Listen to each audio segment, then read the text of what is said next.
नमस्कार दोस्तों, स्वागत है आप सभी का मुजावदिया मनीष चैनल पर। और आज मैं आपके लिए एक थ्योरी लेकर आया हूँ, बिल्कुल एनसीईआरटी बेस। ठीक है, तो आज का जो आपका चैप्टर रहेगा वो रहेगा बायोलॉजी में जीवन की उत्पत्ति। ठीक है, तो आज हम पढ़ेंगे थ्योरी। अगर आपको वीडियो पसंद आता है तो लाइक, शेयर और सब्सक्राइब जरूर करें और कमेंट करके ज़रूर बताएं। इसके बाद आपकी फिजिक्स और केमिस्ट्री की भी थ्योरी स्टार्ट कर दूंगा।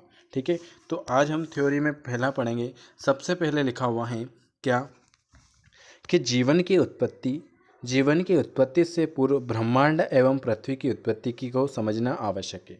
जीवन की उत्पत्ति से पहले आपको क्या क्या समझना, ब्रह्मांड और पृथ्वी की उत्पत्ति को समझना आवश्यक है। प्राचीन काल से लेकर मध्यकालीन धार्मिक मान्यताओं तक सभी ने भिन्न भिन्न ढंग से अनंत ब्रह्मांड एवं पृथ्वी की उत्पत्ति से संबंधित संकल्पनाएं एवं मान्यताएं प्रस्तुत की, परंतु इन सभी संकल्पनाओं एवं मान्यताओं ने धार्मिक आस्था एवं विश्वास का अतिरेक था और तार्किकता एवं वैज्ञानिकता अभाव था। जो खास खास रहेगा उसको मैं आपको बता दूंगा। ब्रह्मांड की उत्पत्ति, देखो यहाँ से क्वेश्चन आपके बनता है। ब्रह्मांड की उत्पत्ति एवं विकास के विषय में आधुनिक एवं सर्वाधिक स्वीकृत वैज्ञानिक संकल्पना महाविस्फोट सिद्धांत, बिग बैंग थ्योरी है। क्या है? ब्रह्मांड की उत्पत्ति के विषय में आधुनिक एवं सर्वाधिक स्वीकृत वैज्ञानिक संकल्पना महाविस्फोटक सिद्धांत, बिग बैंग थ्योरी है। इस सिद्धांत के अनुसार आज से लगभग 15 अरब वर्ष पूर्व ब्रह्मांड का संपूर्ण पदार्थ एक पिंड में समित था, जिसे क्या कहते हो? जिसे आप सिंगुलैरिटी कहते हो। ठीक है, ये एक पॉइंट आपको ध्यान रखना है। सिंगुलैरिटी कहा गया। इस पिंड में महाविस्फोट के परिणाम स्वरूप ब्रह्मांड की उत्पत्ति हुई। उत्पत्ति के साथ ही ब्रह्मांड का विकास और विस्तार की प्रक्रिया भी जारी है। अगला क्वेश्चन आपके सामने यहाँ से बनता है कि ब्रह्मांड के विकास की प्रक्रिया में ही आज से लगभग 4.6 अरब वर्ष पूर्व सौर मंडल का निर्माण हुआ। कब हुआ था? ब्रह्मांड के विकास की प्रक्रिया से ही आज से लगभग 4.6 अरब वर्ष पूर्व सौर मंडल का निर्माण हुआ था तथा पृथ्वी की उत्पत्ति हुई। समय के साथ साथ पृथ्वी जीवन के अनुकूल हुई और इस प्रकार जीवा की उत्पत्ति हुई एवं उनका क्रमिक विकास हुआ। पृथ्वी ब्रह्मांड का एकमात्र ऐसा ज्ञात ग्रह है जिस पर जीवन संभव है।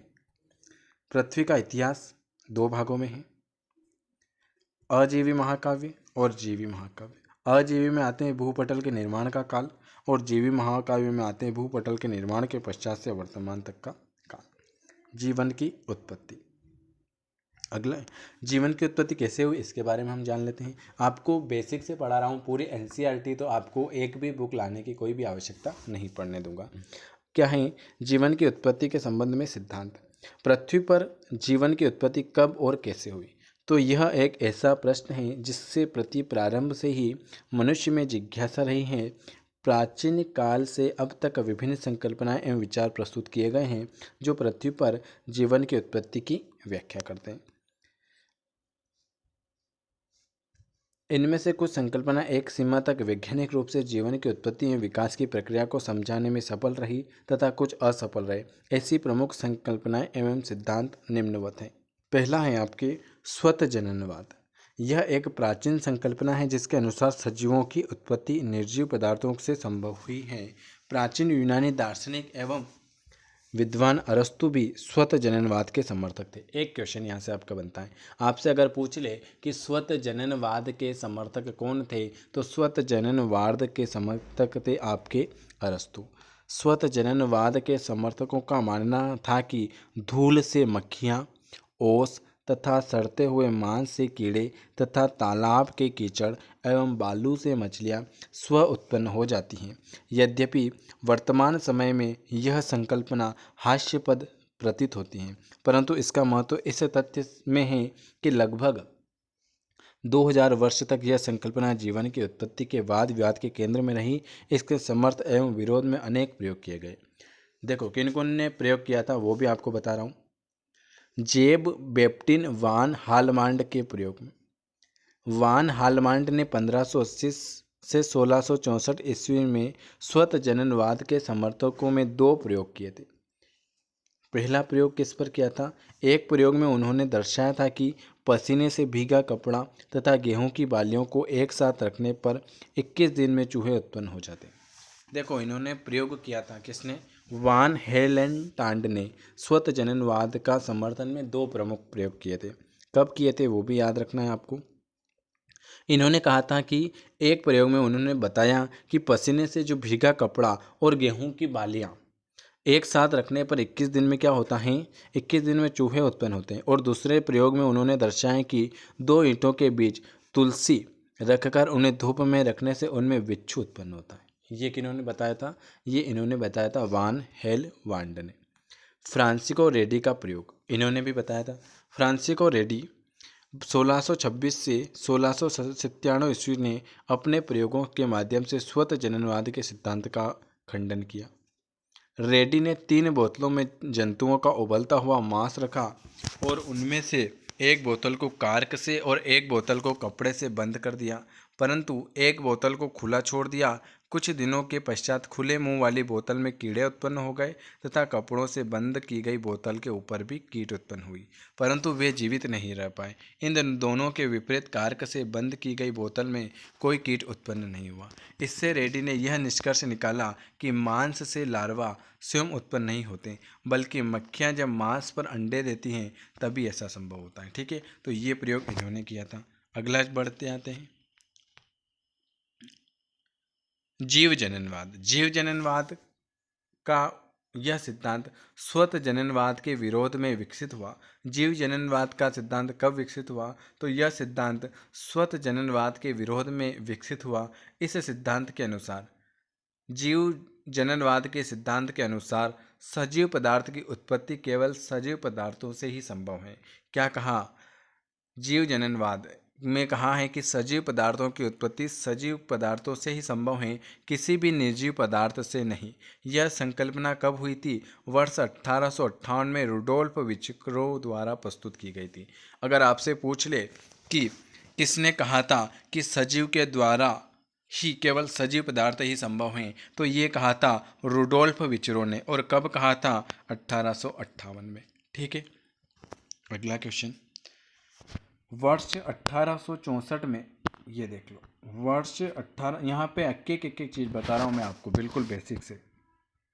वर्ष 1864 में लुई पाश्चर ने हंस की गर्दन के आकृति वाले फलस्कों का निर्माण किया। इन फलस्कों में वायु तो प्रवेश कर सकती थी, परंतु धूल, जीवाणु तथा अन्य सूक्ष्म पदार्थ प्रवेश नहीं कर सकते। अगला क्वेश्चन, लुई पाश्चर ने क्या किया था? ये सब प्रयोग किए इन्होंने। कैसे कैसे प्रयोग किए ये बता रहे हैं जीव जनन के ऊपर। लुई पाश्चर ने मांस के शोरबे को उबालकर उसे जीवाणुहित कर लिया तथा इसे हंस की गर्दन में आकृति वाले कुछ फ्लास्कों में रखा दिया। पाश्चर ने कुछ फ्लास्कों का मुंह बंद कर दिया तथा कुछ फ्लास्कों को खुला छोड़ दिया।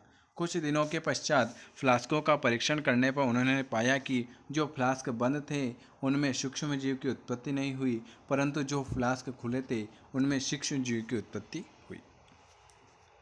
इन प्रयोग से लुई पाश्चर ने क्या निष्कर्ष निकाला? ये जो प्रयोग करते थे ना, इनसे उन्होंने प्रयोग निकाला कि सजीवों की उत्पत्ति केवल सजीवों से ही संभव है, निर्जीवों से नहीं। इसी प्रकार उन्होंने अन्य प्रयोगों से यह सिद्ध कर दिया कि वायु जीव की वृद्धि नहीं हो सकती। ब्रह्मांडवाद, ये क्वेश्चन भी मोस्ट इंपॉर्टेंट है यहाँ से भी। ब्रह्मांडवाद जीवों की उत्पत्ति के संबंध में वैज्ञानिक रिएक्टर ने वर्ष 1865 में ब्रह्मांडवाद प्रस्तुत किया। इस सिद्धांत के अनुसार पृथ्वी पर विद्यमान जीवों की उत्पत्ति पृथ्वी पर नहीं हुई, बल्कि कहाँ पर हुई? यह ब्रह्मांड के अन्य ग्रह साधारण कण एवं बीजाणुओं के रूप में पृथ्वी पर आए। वैज्ञानिक हेल्महोल्ट्ज ने वर्ष 1884 में यह अनुमान लगाया था कि पृथ्वी पर गिरते हुए उल्का पिंड के साथ जीव द्रव्य किसी न किसी रूप में पृथ्वी पर पहुंचते हैं, है ना।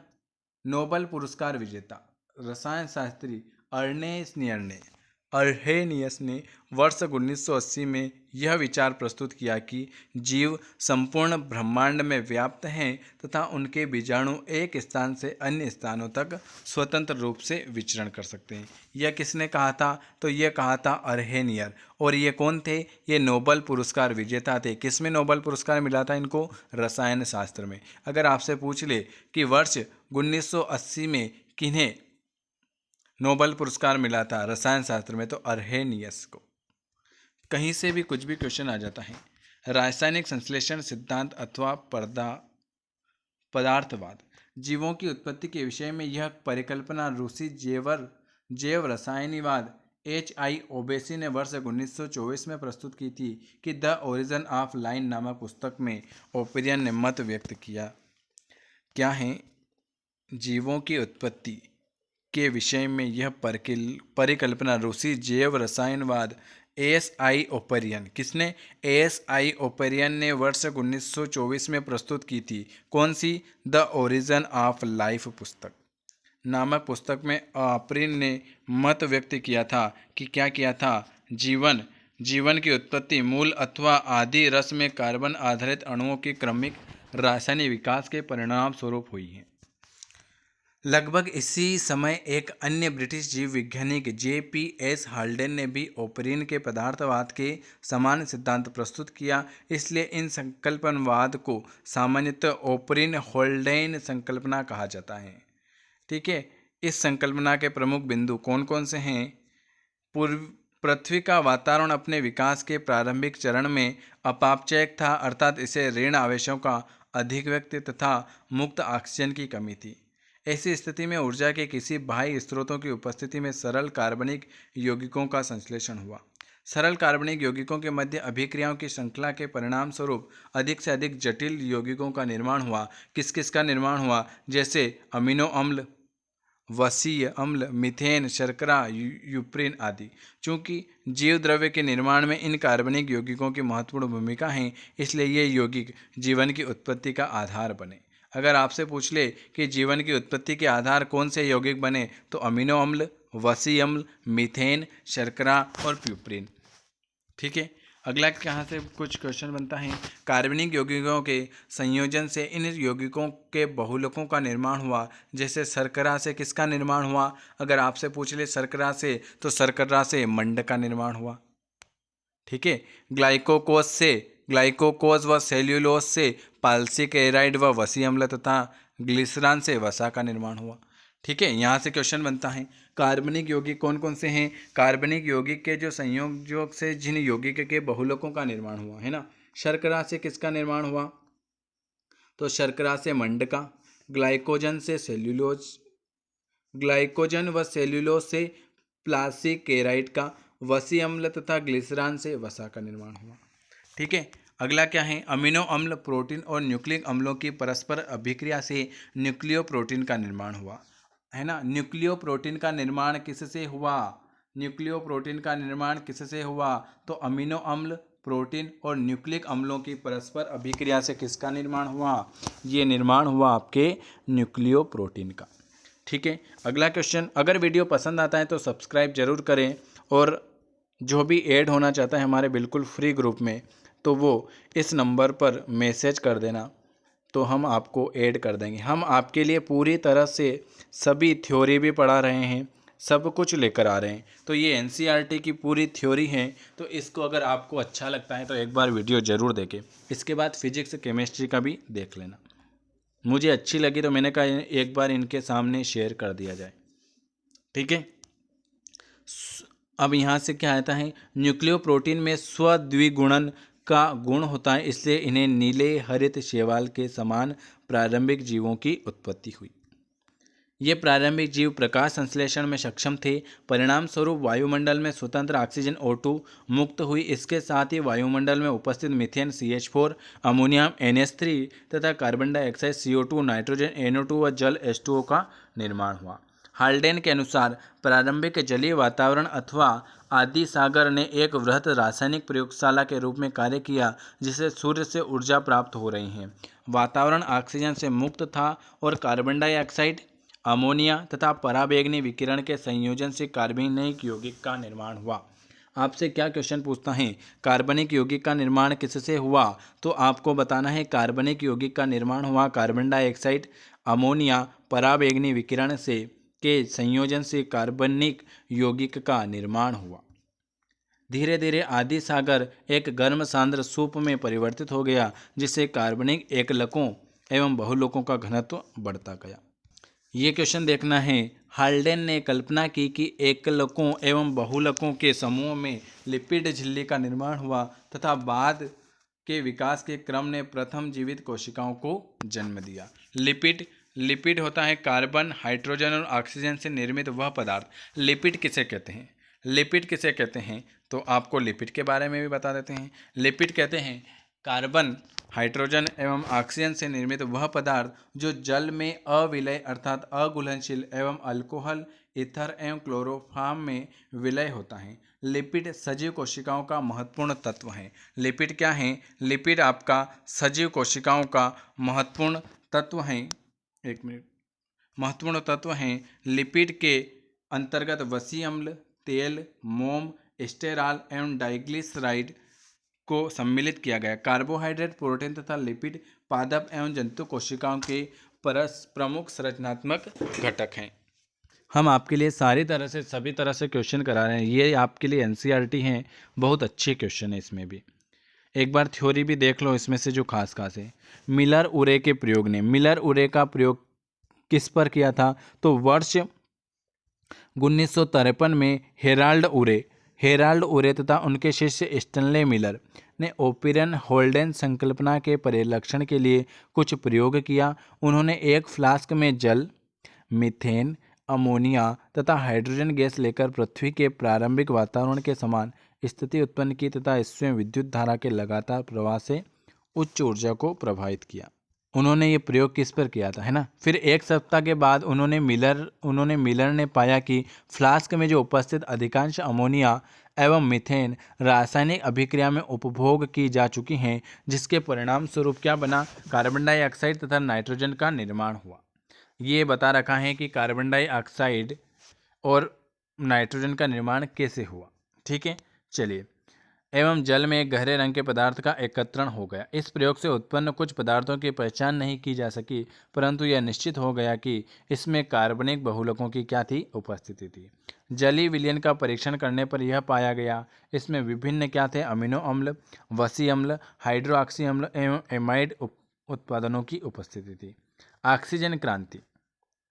संपूर्ण ऑक्सीजन का उत्पादन प्रकाश संश्लेषण करने वाले जीवों के द्वारा ही किया जाता है। जीवन की उत्पत्ति एवं विकास के एक लंबे कालखंड में प्रकाश संश्लेषित जीवों के द्वारा मुक्त की गई ऑक्सीजन से संपूर्ण वातावरण जो प्रारंभ में अपचायक था ऑक्सीकारक बन गया। वातावरण की प्रकृति में ऑक्सीजन के द्वारा किए गए इस परिवर्तन को ऑक्सी क्रांति कहते हैं।